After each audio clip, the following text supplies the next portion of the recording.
Did he just wink? I didn't even know we could do that.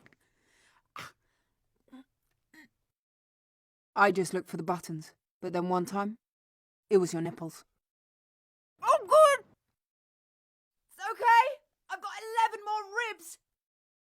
Should we break both ankles or just one? I'm sorry. That was weird. Didn't you try to eat me? Show me your teeth.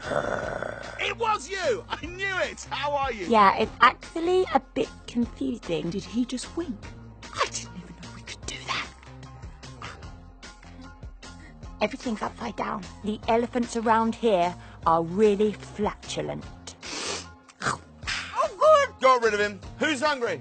Bite into those guys. I'm sorry. That was weird. Time to get our garden back. Flopsy! Yeah!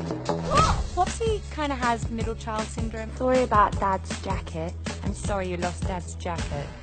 I just said that. She kind of does have a little bit of nervous energy, and she has a lisp. Yeah, it's actually a bit confusing. It's fun to have the sister dynamic and be playing around all the time. Oh no, I think we have a and to problem. understand what they want creatively and to make sure that's communicated back to the team at the studio. And it's also their responsibility to attend the shoot, to make sure that we're collecting all of the information that we need to collect in order to do the work, and then to present the final creative work back to the director for approval. Peter Rabbit needed a lot of great invention to figure out how to best make a live-action hybrid film versus a straight animation. It's very different because in animation you can keep making changes till the last week. Whereas with live action, you have to lock and load. You have to commit to what you shoot on set, and then you have to make the animation work to it.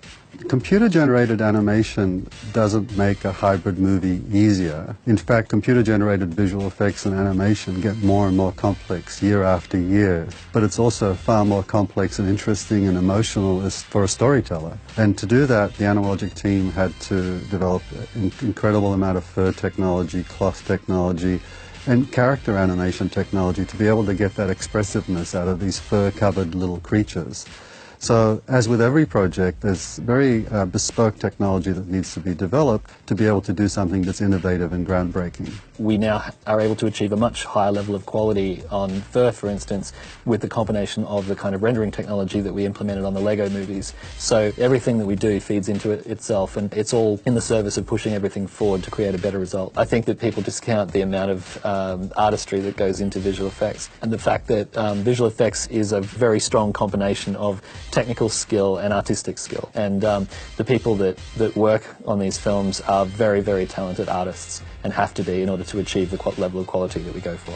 The biggest challenge on Peter Rabbit were the shots where we had to sell an interaction between the actors and the digital characters.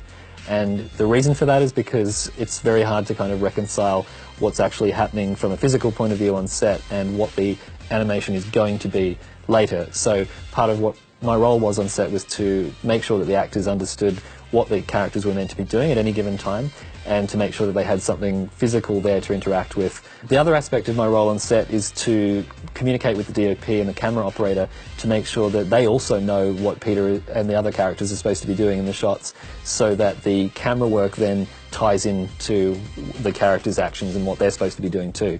For instance, Peter might be running at a certain speed down the garden path.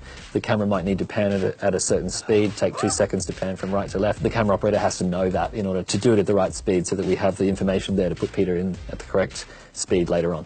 Well, an animated movie comes to life when you get the actors to kind of perform the voices behind the animated characters. And so when you have amazing actresses like Margot Robbie and Elizabeth Debicki playing two of the triplets, it just makes them explode on screen. So we're really fortunate to have that level of A-level talent. And the animators use that as a point of reference for when they're animating, for the level of expression and how much emphasis the actors put on certain things. And animators are like actors, and they take that as an input, and then they put their own spin on it. I'm really excited for people to see Peter Rabbit and to see the results of work that we put into it, because I'm really proud of it. I think that we set out to achieve something that was photorealistic and integrated, and I think we achieved that goal. And I think as the director, Will Gluck, says, you forget that you're watching animated rabbits after 5 minutes and that you see them as just characters in the film, which I think is fantastic. I think it's what is